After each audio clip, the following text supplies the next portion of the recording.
Kaum pinggiran bermartabat mulia. 1 Petrus 2 ayat 9 dan 10. Tetapi kamulah bangsa yang terpilih, imamat yang rajani, bangsa yang kudus, umat kepunyaan Allah sendiri, supaya kamu memberitakan perbuatan-perbuatan besar dari Dia, yang telah memanggil kamu keluar dari kegelapan kepada terangnya yang ajaib. Kamu yang dahulu bukan umat Allah, tetapi yang sekarang telah menjadi umatnya, yang dahulu tidak dikasihani, tetapi yang sekarang telah beroleh belas kasihan. Para pembaca mula-mula surat 1 Petrus adalah para imigran. Mereka terpaksa meninggalkan kampung halaman dan bermukim di negeri orang. Pontus, Galatia, Kapadokia, Asia Kecil, dan Bitinia. 1 Petrus 1 ayat 1. Rasul Petrus menyebut mereka orang-orang pendatang atau parepidemoi. 1 Petrus 1 ayat 1, 2 ayat 11. Atau para perantau, paroikoi. 1 Petrus 2 ayat 11. Menumpang di negeri orang, mereka adalah kaum pinggiran di tengah masyarakat. Betapa tidak, ada di antara mereka yang terjual sebagai budak, hoi oiketai. 1 Petrus 2 ayat 18.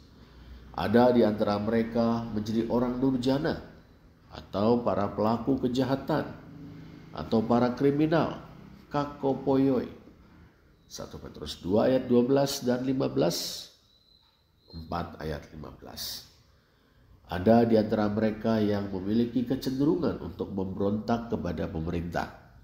1 Petrus 2 ayat 13 sampai dengan 17. Di antara mereka ada perempuan-perempuan dalam 2 tanda petik yang beruntung, diperistri oleh para pria setempat yang notabene bukan pengikut Kristus. 1 Petrus 3 ayat 1. Sesuai dengan rencana atau penentuan Allah, prognosis Teu, 1 Petrus 1 ayat 2, Injil telah sampai kepada mereka. Roh Kudus membuat pemberitaan Injil menjadi efektif, sehingga banyak orang di antara kaum migran itu percaya atau taat kepada Kristus dan menerima percikan darahnya. Mereka dilahirkan kembali oleh firman Allah. 1 Petrus 1 ayat 23, menjadi anak-anak Allah. 1 Petrus 1 ayat 17, dan mengerti bahwa melalui kematian Kristus mereka telah ditebus dari cara hidup atau perilaku yang sia-sia. Ektes, Matayas, Humon, Anastropes. 1 Petrus 1 ayat 18 dan 19. Dengan latar belakang inilah kita memahami 1 Petrus 2 ayat 9 dan 10. Sekurang-kurangnya kita menemukan 3 hal penting. Pertama, kedudukan kaum beriman di hadapan Allah.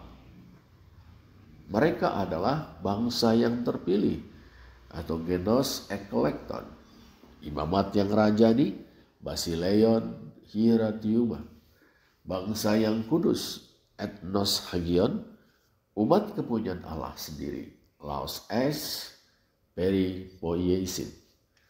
Ungkapan-ungkapan ini mengingatkan sidang pembaca pada firman Tuhan kepada orang Israel di Gunung Sinai, tak lama setelah ia membebaskan mereka dari perbudakan di Mesir. Kamu akan menjadi bagiku kerajaan imam dan bangsa yang kudus. Keluaran 19 ayat 6a. Yang dalam versi Septuaginta berbunyi, Humeis de esestemoi basileion hierateuma kai etnos hagion. Dalam Ulangan 7 ayat 6, 10 ayat 15 dan 14 ayat 2 kita juga membaca, sebab engkaulah umat yang kudus bagi Tuhan Allahmu. Engkaulah yang dipilih oleh Tuhan Allahmu dari segala bangsa di atas muka bumi untuk menjadi umat kesayangannya. Tetapi hanya oleh nenek moyangmu lah hati Tuhan terpikat, sehingga ia mengasihi mereka, dan keturunan mereka lah, yakni kamu yang dipilihnya dari segala bangsa seperti sekarang ini. Sebab engkaulah umat yang kudus bagi Tuhan Allahmu, dan engkau dipilih Tuhan untuk menjadi umat kesayangannya dari antara segala bangsa yang ada di atas muka bumi. Di mata dunia, kaum migran ini adalah orang-orang yang hina, para budak, lemah, kaum perempuan, musuh negara, pemberontak, dan penyakit masyarakat, para kriminal. Tetapi di dalam Kristus, Allah memandang mereka dengan cara yang sangat berbeda. Mereka adalah bangsa yang terpilih atau kaum pilihan, yang dipilih Allah menurut anugerahnya semata. Mereka adalah kerajaan imam yang beribadah kepada Allah dan melayani Dia, bersyafaat bagi dunia, dan menyalurkan berkat Allah kepada dunia. Mereka adalah bangsa yang kudus, yang dikhususkan Allah untuk hidup menurut prinsip-prinsip yang secara mendasar berbeda dengan dunia. Mereka adalah umat kepunyaan Allah sendiri, yang diperolehnya dengan darah yang mahal, yaitu darah Kristus yang sama seperti darah anak domba yang tak bernoda dan tak bercacat. 1 Petrus 1 ayat 19. Kedua, misi kaum beriman.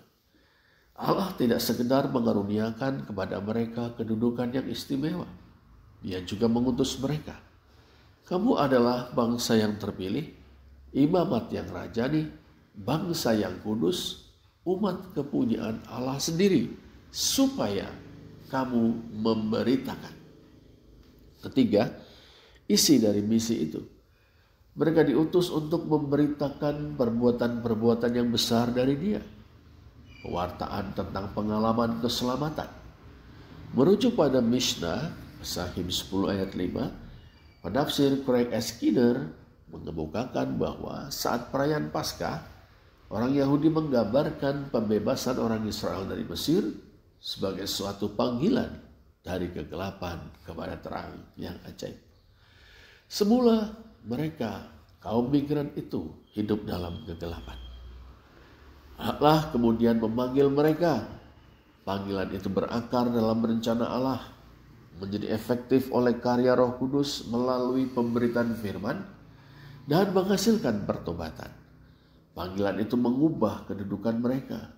Dulu mereka bukan umat Allah, sekarang mereka telah menjadi umatnya. Dulu mereka belum beroleh rahmat, sekarang mereka telah beroleh rahmat. Mereka yang berasal dari bangsa-bangsa lain mengingatkan kita pada umat Allah di kerajaan Israel Utara dalam pemberitaan Nabi Hosea. Bukankah dalam Hosea 1 ayat 6 serta 8 dan 9 kita membaca, lalu perempuan itu mengandung lagi dan melahirkan seorang anak perempuan. Berfirmanlah Tuhan kepada Hosea, berilah nama Loruhama kepada anak itu, sebab aku tidak akan menyayangi lagi kaum Israel dan sama sekali tidak akan mengampuni mereka. Sesudah menyapih Loruhama, mengandunglah perempuan itu lagi dan melahirkan seorang anak laki-laki. Lalu berfirmanlah ia, berilah nama Lo-Ami pada anak itu, sebab kamu ini bukanlah umatku dan aku ini bukanlah Allahmu. Pernyataan Allah kepada Nabi Hosea berkenaan dengan anak-anak sang Nabi, menjadikan anak-anak sang Nabi sebagai lambang dari bangsa Israel, umat Allah. Allah mengatakan tidak akan menyayangi mereka dan mereka bukan umatnya. Tetapi dalam Hosea 2 ayat 22, kasih karunia Allah yang begitu berlimpah dan kasih setianya yang kokoh membuatnya berkarya untuk mendatangkan pertobatan kepada mereka. Dan manakala mereka bertobat, Israel bertobat, Allah juga menyambut mereka. Dalam Hosea 2:22 kita membaca, aku akan menaburkan dia bagiku di bumi dan akan menyayangi Loruhama. Dan aku berkata kepada Lo-Ami, umatku engkau. Dan ia akan berkata, Allahku. Kaum budak, perempuan, eks pemberontak dan eks penjahat. telah beroleh rahmat dan diangkat Allah menjadi umatnya. Lain dulu, lain sekarang. Misi Allah berakar dalam pengalaman anugerah. Apa yang telah dilakukan Allah terhadap mereka, yang buat hidup mereka yang sia-sia menjadi bermakna, bertujuan, berpengharapan, dan bernilai. Perbuatan-perbuatan besar Allah telah mengangkat mereka dari kehinaan kepada kemuliaan. Kaum terhina itu telah menjadi kaum yang mulia, bangsa yang terpilih, kerajaan imam, bangsa yang kudus, dan umat kepunyaan Allah sendiri. Lantas bagaimana mereka memberitakan perbuatan-perbuatan besar Allah? Pertama, melalui hidup atau perilaku sehari-hari, anastrofe, istilah yang muncul dalam 1 Petrus 1 ayat 15, 2 ayat 12, 3 ayat 1 dan 2, dan ayat 16. Bertolak belakang dengan cara hidup yang sia-sia, 1 Petrus 1 ayat 18. Cara hidup yang baru berintikan perbuatan-perbuatan yang mulia. Ini memungkinkan orang lain untuk melihat Allah, percaya kepadanya, dan diselamatkan. Perhatikanlah 1 Petrus 2 ayat 12 dan 3 ayat 1. Yang kedua, dengan memberikan pertanggungan jawab tentang pengharapan, 1 Petrus 3 ayat 15. Mereka harus siap memberikan jawaban dengan kelembutan hati dan takut akan Allah, 1 Petrus 3 ayat 16. Pada siapa saja yang tertarik kepada cara hidup Kristen atau bersikap kritis terhadap iman Kristen, dengan jawaban yang benar, mereka memberitakan perbuatan-perbuatan besar Allah. Semuanya itu dilakukan dengan takut akan Allah atau rasa hormat yang mendalam kepada Dia, phobos. Istilah yang kita temukan dalam 1 Petrus 1 ayat 17, 2 ayat 18, 3 ayat 2 dan 14. Dilakukan bukan karena takut kepada manusia betapapun berkuasanya, 1 Petrus 3 ayat 14. Dilakukan dengan rasa hormat yang mendalam kepada Allah atau takut akan Dia. Kita di sini dan kini, saudara, juga umat Allah. Kita juga mengemban misi, yaitu memberitakan perbuatan-perbuatan besar Allah. Bukan dengan menjelek-jelekan agama, kepercayaan, atau keyakinan yang berbeda dengan kita. Melainkan pertama dengan cara hidup kita yang berintikan perbuatan-perbuatan yang mulia, yang menyuburkan segala sesuatu yang bermanfaat bagi kehidupan bersama, serta meneguhkan perikemanusiaan dan keutuhan ciptaan. Kedua, dengan kesiapan dan kesediaan kita untuk memberikan jawaban dengan hati yang lembut dan menghormati Allah kepada siapa saja yang bertanya tentang apa yang kita percaya dan kepada siapa kita percaya. Di sebuah apologetik yang timbul dari kelembutan hati dan dilakukan dengan menghormati Allah.